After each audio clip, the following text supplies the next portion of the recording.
बहुत स्वागत, 5 की आंख देख रहे हैं आप। और आज बजट सत्र पर चर्चा।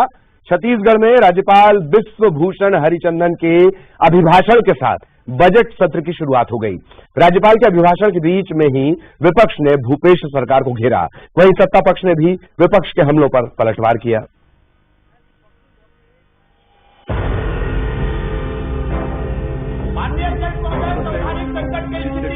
छत्तीसगढ़ विधानसभा बजट सत्र का आज से आगाज हो गया।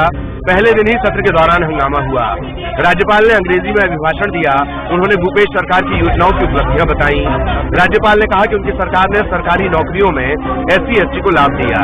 प्रदेश को लगातार स्वच्छता का अवार्ड मिला। ऑनलाइन सट्टे और गैम्बलिंग के खिलाफ कानून बनाया गया। राम वन गमन पथ का निर्माण किया गया। राज्यपाल ने कहा कि प्रदेश में लोगों के घर तक सरकार की योजनाएं पहुंच रही हैं।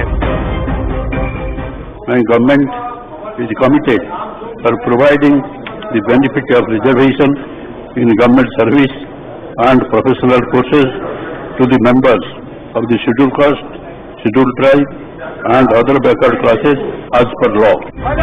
राज्यपाल के अभिभाषण को लेकर पूर्व मंत्री बृजमोहन अग्रवाल ने प्रदेश सरकार पर हमला बोला और कहा कि जब प्रदेश सरकार को राज्यपाल के पद पर अगर विश्वास नहीं तो उसे कैबिनेट से पास करवाकर पढ़वाना ये कौन सी संवैधानिक परंपरा है।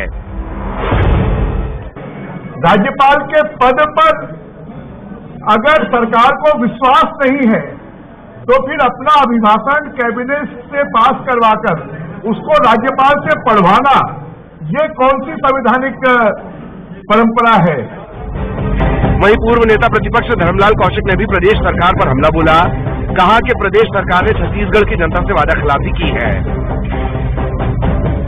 अंतिम अभिभाषण हम इसको कह सकते हैं, लेकिन जिस प्रकार से अब इन्होंने उसको अंगीकृत किया, लेकिन आप देखेंगे और आज का भी देखेंगे तो आपको लगेगा कि ये सरकार केवल वादा खिलाफी करना और वादा खिलाफी करना, झूठ बोलना, असत्य बोलना ये सरकार के काम है।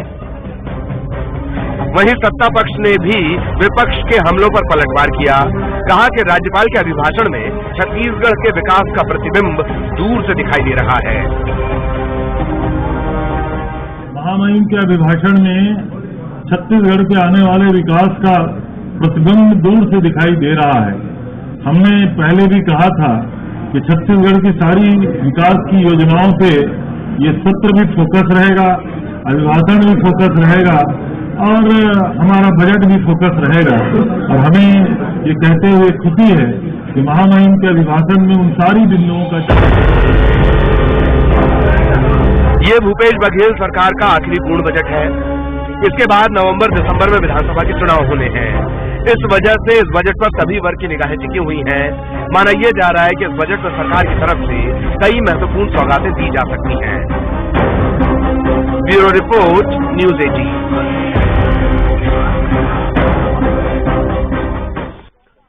तो इसी हल्ले हंगामे, वार पलटवार, आरोप प्रत्यारोप, इनके साथ छत्तीसगढ़ विधानसभा के बजट सत्र की शुरुआत हो गई है और अब 6 तारीख को बजट भी पेश किया जाना है। हमारे साथ मेहमान भी जुड़ेंगे। इस वक्त मुकेश शर्मा साहब, बीजेपी नेता, वो हमारे साथ जुड़े हुए हैं। कांग्रेस नेता भी हमारे साथ जल्द जुड़ेंगे, उनसे भी हम सवाल जवाब करेंगे। मुकेश जी, बहुत बहुत स्वागत है आपका। और आज से बजट सत्र की शुरुआत भी हो गई। अभिभाषण को लेकर भी थोड़ी नाराजगी बीजेपी की तरफ से आई। जी मुकेश जी। देखिए, निश्चित रूप से सरकार का बजट सत्र शुरू हुआ है और माननीय महामहिम राज्यपाल जी बजट का अभिभाषण हुआ, लेकिन सरकार के तरफ से राज्यपाल के ऊपर में भी याचिका दायर किया गया था। तो कहीं ना कहीं उनको राज्यपाल जी के ऊपर में भी, जैसे कि हमारे वरिष्ठ नेता माननीय बृजमोहन जी कह रहे थे कि उनके ऊपर में भी विश्वास नहीं है। और कांग्रेस सरकार की आखिरी बजट है। इस बजट में भी यदि अपने जन घोषणाओं में किए हुए वादों को के लिए बजट अलॉट नहीं करते, पिछले 4 साल में तो ऐसा कहीं दिखा नहीं। बेरोजगारी भत्ता की बात ये किए थे, लेकिन बेरोजगारों के लिए कहीं इनके बजट में कोई प्रावधान नहीं था। वृद्धावस्था पेंशन और विधवा पेंशन, सर्व विधवा पेंशन, ऐसे अनेक घोषणाएं इन्होंने किया था, लेकिन पिछले 4 साल में तो कहीं पे देखने को मिला नहीं कि बजट में अलग कोई इन्होंने प्रावधान किया हो। अब ये आखिरी बजट है और इस बजट में भी यदि ये अपने घोषणाओं का इसमें प्रावधान नहीं करते हैं तो इनका ये अंतिम बजट ही हो जाएगा, कांग्रेस पार्टी की अंतिम बजट होगी। इसके बाद इनको बजट लाने का और अवसर देगी नहीं जनता। जैसा ये जैसे कथनी और करनी में फर्क है, जो इन्होंने कहा था अपने जन घोषणा पत्र में तो वोट लेते समय और फिर बाद में उसको भुला दिया गया, तो अब जनता ये सरकार को भुलाने जा रही है। ये स्थिति दिख रही है छत्तीसगढ़ के अंदर में। आपने दो बातें कही जी। एक बात विश्वास की है, बहुत अच्छी बात है, राज्यपाल अभिभावक होते हैं पूरे राज्य के, और अविश्वास वाली बात आपने कही। आपको तो पूरा विश्वास है मुकेश जी, फिर कम से कम राज्यपाल का अभिभाषण तो पूरा होने देना चाहिए था। टोका टाकी या नाराजगी बाद में भी जताई जा सकती थी मुकेश जी। देखिए, राज्यपाल जी का अभिभाषण हुआ और सरकार के तरफ से जो बातें कही गई, तो ये एक परंपरा है, उसमें उससे कुछ भारतीय जनता पार्टी को, लेकिन कहीं ना कहीं ये जो बात कह रहे हैं उस बात पे कितना दम है, क्या बात ये कह रहे हैं, तो जो बात ये कहे थे उसको ये पूरा कर नहीं रहे हैं, फिर आगे की बात करें तो कहीं ना कहीं विपक्ष के नाते हमको बात तो करना पड़ेगा लोगों के सामने, और बात सदन में भी करना पड़ेगा, सड़क में भी करना पड़ेगा। विपक्ष होने के नाते हम तो लगातार इनसे पूछते रहेंगे, आगे भी पूछते रहेंगे। जी जी जी। चलिए, नितिन बंसाली साहब भी हमारे साथ जुड़ गए हैं कांग्रेस से। बंसाली साहब, बहुत बहुत स्वागत है आपका। और विपक्ष लगातार हमलावर है कि आपको भरोसा नहीं है, या जो राज्यपाल हैं उनसे ये पढ़वाया गया, इस तरह की बातें निकलकर सामने आ रही हैं। नितिन जी, ये ऐसे काम ये लोग करते होंगे, झूठ पढ़वाने वाला हम नहीं करते। सबसे बड़ी बात ये है, दुख की बात है भाजपा के लिए कि गवर्नर साहब का पहला अभिभाषण था और उन्होंने राज्य सरकार की योजनाओं की तारीफ की, जैसा कि ऑनलाइन सट्टे और गैम्बलिंग पे जो कानून बनाया सरकार ने, और बोर मकान बोर जमीन योजना के तहत लोगों को छत दी, ST/ST को सरकारी नौकरी दी, ऐसी विभिन्न बातों पर गवर्नर साहब ने, राज्यपाल जी ने वहां पर अभिभाषण दिया और पहला अभिभाषण था। आज तो कम से कम शांति से सुनना था, ये शोर शराबा करके सदन का भी समय खराब कर रहे हैं और गवर्नर का भी अपमान कर रहे हैं। तो ये इनको सोचना चाहिए, क्योंकि देखिए मुद्दा विहीन लोग हैं, मुद्दे इनके पास है नहीं। गिने चुने 14 लोग विधानसभा में बचे, तो 14 के 14 हल्ला करके ये बताना चाहते हैं मैं एक्टिव हूँ, वो कहते हैं मैं एक्टिव हूँ, वो चाहे कोई भी हो इन 14 में से। इस हालात में मानसिक रूप से ये सारे अवसाद में है और फ्रस्ट्रेशन में है, तो ऐसा लगता है कि विधानसभा इस सदन में ही ये अपना पूरा भड़ास निकाल रहे हैं और अपना फ्रस्ट्रेशन निकाल रहे हैं, क्योंकि मुद्दे इनके पास कोई है नहीं। देखिए, बजट होगा, लोक कल्याणकारी बजट होगा, किसान, युवा, गरीब, किसान, इन सभी लोगों को, ग्रामीण अर्थव्यवस्थाओं को, शहरों के विकास को, इस पर फोकस किया जाएगा। रुकना चाहिए। गवर्नर साहब का अभिभाषण था, शांति से पढ़ने देना था। पहले ही अभिभाषण में गवर्नर बनने के बाद, शपथ ग्रहण करने के बाद पहले अभिभाषण में आए हैं विधानसभा में, और बीजेपी ने जो वहां पर वो हंगामा और शोर शराबा किया, ये उनका गवर्नर का अपमान किया। जी जी। मुकेश जी लगातार बने हुए, मुकेश जी से रिएक्शन ले लेते हैं। सुनना चाहिए था अभिभाषण। मुकेश जी, एक बात तो ये निकल कर आई, एक और बड़ा अहम सवाल है कि जहां भी सरकार अगर बीजेपी की नहीं है तो राजभवन बनाम सरकार की स्थितियां बन क्यों रही हैं? चाहे पश्चिम बंगाल में देख लिया जाए, हालांकि अब तो धनखड़ साहब उच्च सदन में पहुंच गए हैं, दिल्ली की बात कर ली जाए, ज्यादातर राज्यों में ये स्थितियां बनती क्यों हैं मुकेश जी? ये दूसरा सवाल। दो बातें, एक, राज्यपाल का अभिभाषण सुनना चाहिए था, दो, ये स्थितियां बन क्यों रही हैं? देखिए, कहीं ना कहीं ये कांग्रेस पार्टी के हमारे प्रवक्ता बोलते थे, और दूसरी बात ये कि राज्यपाल और सरकार के बीच में कम्युनिकेशन गैप होता है। यदि ये तो गरीबों के प्रति और जनता के प्रति गंभीर होते तो विषयों को वैसे लेके चलते, तो कभी भी किसी भी राज्यपाल के साथ कोई इस प्रकार का मतभेद वाली बात नहीं आती है।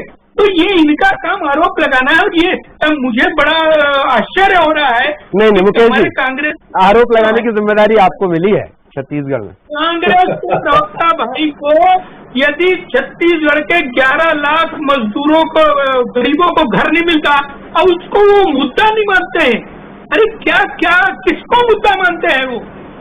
आप गरीब किसको मानते हैं पहले बताते और उसको मुद्दा नहीं मानते हैं वो। और ये मुद्दा भी इन्होंने की बात करते हैं। मानते हैं उसे उसका बताइए, गरीब किसको मानते हैं? हमने गरीबों को पहचाना है और उनके मकान से उनको छत देने का काम किया है। नितिन जी आ रहे हैं आपके पास। एक बात जो अब सुनने का भी साहस नहीं बचा जी, एक तो काम जो एक बड़ी बात नितेश जी ने कही है, जन की बात करते हैं, जन की बात नहीं सुनते भाई। झूठ बोलोगे तो मैं पार्टी का पक्ष रखने के लिए बैठो, रोकूंगा भी रोकूंगा। लोगों से वोट लोगे और गरीबों के सर से छत छीलोगे, उसके बाद आप मुद्दे की बात करोगे। आप गरीब क्यों मानते हो? हम तो मानते हैं गरीबों को पहचाना है, भूमिहीन खेती है, मजदूरों को हमने योजना के तहत हमने उनके खाते में पैसा दिया है। किसान राजीव गांधी किसान न्याय योजना के माध्यम से पैसा दिया है, हम गोधन न्याय योजना के माध्यम से डायरेक्ट बेनिफिट। हाँ नितिन जी, अब मैं एक एड ऑन और करना चाह रहा हूँ। प्रधानमंत्री आवास योजना को लेकर आपका ट्रैक रिकॉर्ड हमेशा विपक्ष के निशाने पर है क्यों? एक, दुर्ग में एक बड़ा प्रदर्शन भी हुआ, वहां पर जिस तरह की भीड़ आई, ठीक है कोई बड़ा नेता आया नहीं आया उस पर नहीं, लेकिन दुर्ग का प्रदर्शन क्या आपको परेशान नहीं करता? मोर आवास मोर अधिकार को लेकर जो प्रदर्शन हुआ है बीजेपी की तरफ से। जी नितिन जी, भाड़े के ये भाजपा के कार्यकर्ता भाड़े के लोगों को लेकर जो सड़कों पे प्रदर्शन कर रहे, सुपर फ्लॉप प्रदर्शन, जनता साथ में नहीं है, गरीब कोई भी साथ में नहीं है। अरे मैंने तो पूछा इनको, गरीब किसको मानते हो? गरीब किसको मानते हैं? सरकार ने उसके लिए काम किया है प्रदेश में। आज इसी वजह से पूरे देश में ग्रामीण अर्थव्यवस्था के नाम पर देखिए, ग्रामीण अर्थव्यवस्था के साथ साथ संपूर्ण अर्थव्यवस्था की यदि बात की जाए तो छत्तीसगढ़ टॉप पर आता है। ये क्या बात करेंगे गरीबों की?